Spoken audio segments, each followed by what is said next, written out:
Let's do a time warp again. Let us return to the mid-90s, when I was a small child in Germany, and for some strange reasons interested in politics. I remember clearly that at that time some people still used the word assimilate. People talked about foreigners having to assimilate into the German society. I never found that in any way shocking, but those people that we today call snowflakes existed already then, and they used the argument of discomfort.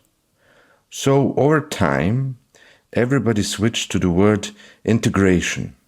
Foreigners now had to integrate and not assimilate, because assimilation seemed to imply cultural genocide.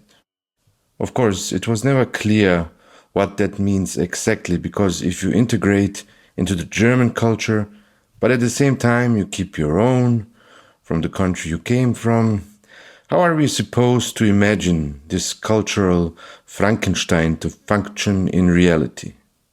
Well, today everybody speaks about multiculturalism and calls it our strength, and it seems to exist in many Western European countries.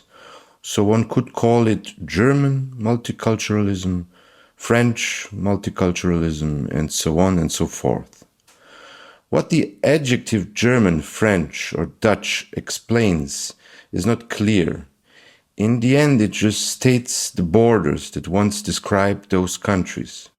And inside those borders now reigns multiculturalism supreme. It is more than slightly funny that Germany, and I'm going to speak only about Germany because I lived there and I can speak from my lived experience, seemed to be free of culture, just a vacuum, and that it had to be filled from migrants coming from the Balkans, from Africa and Asia, who brought their own cultures with them, filled this German vacuum with their original cultures, and made what we now call multiculturalism. So there is either a genuine German culture that is just one part of multiculturalism, together with the Turkish one, the Serbian, the Vietnamese, and the Chinese, and they together build, in equal parts, what we would call a German multiculturalism. Or there isn't a genuine German culture at all, for whatever reason. Only millions of individuals who needed help from outside to fill this very peculiar vacuum that for some reason we call German even before. Yes, Germany, das Land der Dichter und Denker, Germany, the land of Kant, Hegel, Feuerbach, Nietzsche, Marx, Wittgenstein, Schopenhauer, Heidegger, and then Goethe, Schiller, Mann, Hesse, Böll, Brecht, Heine, Grass, and 100 others. In this country, we needed migrants from all around the world to establish something that in some form could be described as a culture. But to be honest, even in the 90s, some wise critics said that foreigners had nothing to integrate into because the Germans could not come together and define a shared German culture. The reason for that must also have been that most Germans couldn't forget what happened from 1933 to 1945 and found the term German culture unsettling. So the only basis they all could find was the Constitution. And they expected, and most still do, that foreigners who come to Germany abide to the laws of the country, and nothing more, if laws alone can make a country. But to be honest, again, it seems that neither philosophers nor writers alone can produce a living and shared culture. What one needs are language, religion, and cuisine. That's how I see it. But you need them together, all at once, not just one. Because if it was just a matter of language, we wouldn't have any problems. We have the writers and the philosophers, but that doesn't suffice. And religion, yeah, that is a sour point, because the Germans, as it seems to me, lost their religion long before the maniac called Hitler wanted to save them from their best. Where people on the Balkans enriched their lives with traditional superstition, evil black cats, the evil eye, which then they fight with their Christian belief, Germans lost interest some long time ago, so they had to invest their own superstition. And so some exquisite German specialties emerged, like homeopathy, anthroposophy, and however you want to call all this work that Carl Jung did. I mean, most of that could have been prevented with a serious, and I mean serious study of the Neoplatonists and realizing that Germans just didn't understand what a genius like Proclus really meant. But that is a story for another time. So what about the cuisine? Beer and Schweinehaxe, or maybe even Schweinebraten? Well, not the best start if you want a shared culture with Muslims. I know that most people ignore the national cuisine when they speak of national cultures, but that is a grave mistake because it makes us blind to realize which important role veganism has played in the big Marxist movement of deconstructing everything that is traditional. I mean, just think about which important part meat plays in the German cuisine.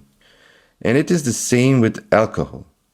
Just knowing that the Serbs will drink rakiu with you, and just knowing that Germans will drink beer with you are easy ways of building friendships.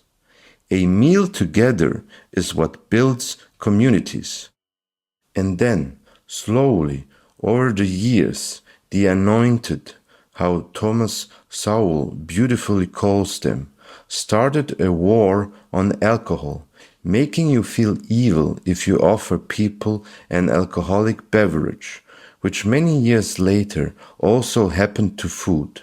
And it is an undisputed reality in Germany that if you want to make a party in Germany these days, you always have to take vegans into account, making the process of communion more complicated and expensive because you need two options and you never know what the other people would like, which has become the standard, wanting to please everybody by abiding to their expectations, and not by how well you can prepare the popular national food, just like it was being completely normal even only 30 years ago to serve what everybody expected to be that popular and culturally approved food in your country.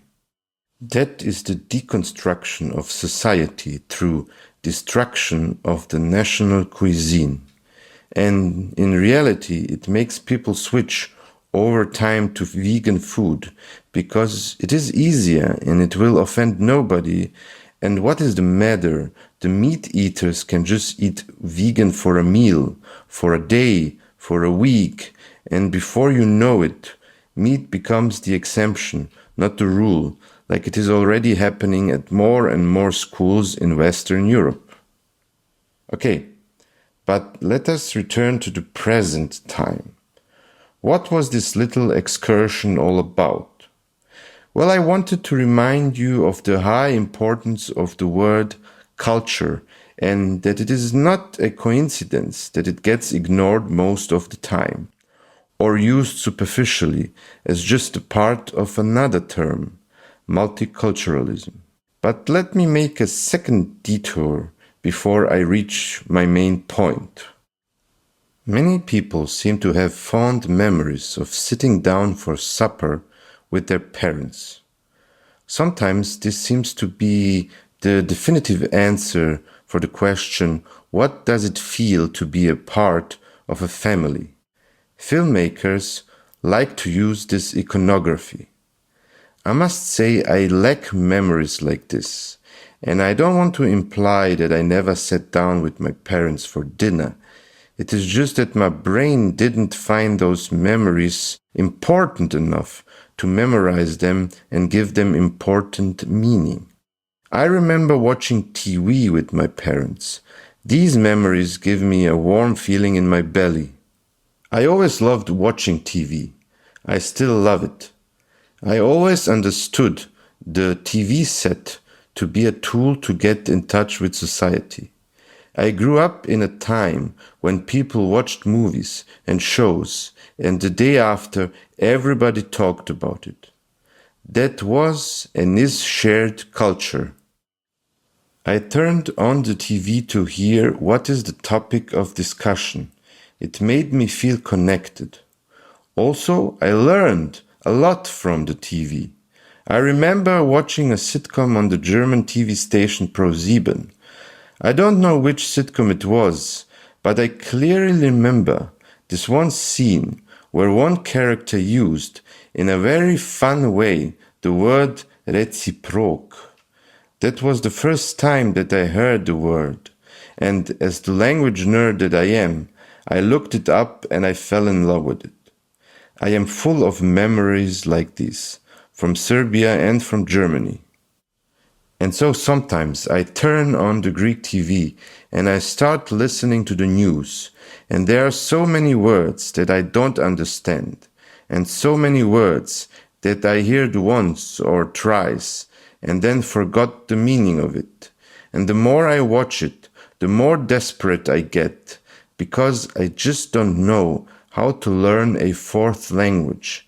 It seems too much, and then a fear gets hold of my body that I will never learn a fourth language, and that makes me feel rather uncomfortable, because I want to be connected to the society that I am living in.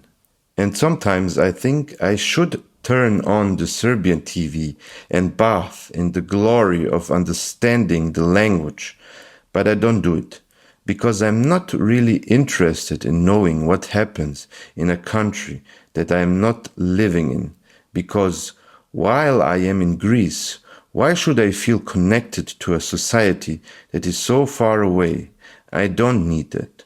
And sometimes I switch on a German TV station to see a Stefan Raab show, and memories of my time in Germany as a child get hold of me. Memories of me watching movies, TV shows, and news. And those feelings that possess me can get so intense that once or twice I started crying, but not because I miss it, not because I want to return to Germany, but because those memories make me feel like I wasted my life. I suddenly feel connected to a culture that I don't want to be connected anymore, and all those years seem to have led to nothing. Or, more precisely, it leads to me sitting in front of a TV show and wanting to understand Greek, and coping with the fear that I am too old or too dumb or something else. And then I ask myself, is no connection possible? I feel robbed and it kills me. I feel like I cannot be myself, like I have to end. And it is true that, practically speaking, it is the TV set that connects me to the culture and creates a shared community. But that would not be possible without language. Language is the secret ingredient that makes you become you. All that is shared with you through the TV screen gets shared through language. And it gets stored in your brain, but not only as a picture, but also as words in a specific language. And for 29 years, my brain was filled with German words, and this language played such an important part in making me become a human that is self-aware, that I get so damn angry when people tell me, yeah, it is great when children grow up with 2 or 3 or what the heck? Why not 10 languages at the same time? But in the most intense manner, this contradicts my lived experience. And looking around, talking with my generation, and now watching the children of mine and my friends, I still get the impression that character is mostly built on foundation of a single language. And when you lose this foundation, it can happen that you turn on the TV and cry, just cry, because to feel and understand the importance of something, you really do need to lose it in the first place. In these days of age, it is quite common to have friends that have to move from town to town, and whenever you have a talk with them, everyone says it's going to be hard on the kids to take them out of the school and leave their friends behind. What they mean with that is when they move, the kids will destroy their social foundation and they will have to build it up again with new friends, new hobbies, and everything else that makes humans a human. And then imagine if you move from a country to another, you don't just destroy the social basis, you also have to change the cultural foundation. And it doesn't really matter if both countries share the same values of democracy and freedom. You will not be able to maintain your cultural and social base like you had it before. And when I came to Germany as a child, I had already built, let's say, 20% of this base with my friends in Belgrade, with the schools and all the stuff that I liked. And then in Germany, in the end, I started from scratch, replacing everything and having this foundation from Belgrade only as a distant but important memory.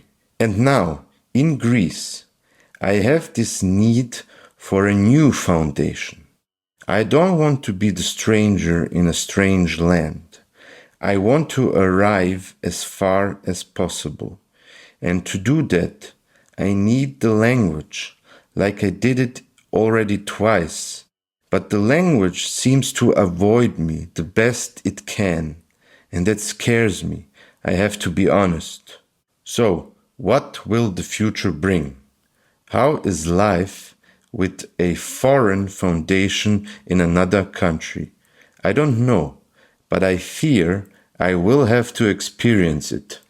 And I feel like I have said as much as possible right now. This is, after all, a work in progress. I try to express feelings and heavy thoughts into a short podcast episode. I am sure I will return to this topic again at a later point in time. I just hope that my mumbling here makes some sense to you, my dear listeners. I really do hope so.